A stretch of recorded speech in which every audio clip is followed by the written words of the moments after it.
Komið þið sæl, ég heiti Jakob Jóhannsson, ég er krabbameinslæknir og formaður Krabbameinsfélagsins. Nú mottumars í gangi og Krabbameinsfélag vill hvetja alla til að huga vel að heilsu sinni og það sérstaklega karlmenn. Það greinast nefnilega 750 karlar á ári með krabbamein, helmingurinn á milli 40 og 70. En hvað það sem við karlar getum gert til þess að draga úr líkunum því að greinast með krabbamein?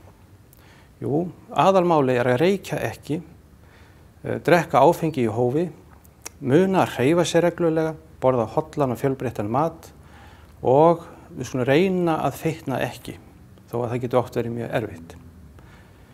Ef þú finnur fyrir einhverjum einkennum sem þú ert ekki viss hvað getur verið, þá skaltu ekki bíða. Farðu til læknis því að því fyrr sem krabbameinið greinist, því meiri líkur eru á lækningu.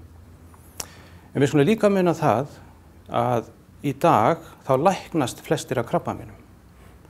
Og með þessum orðum vil ég bara þakka fyrir.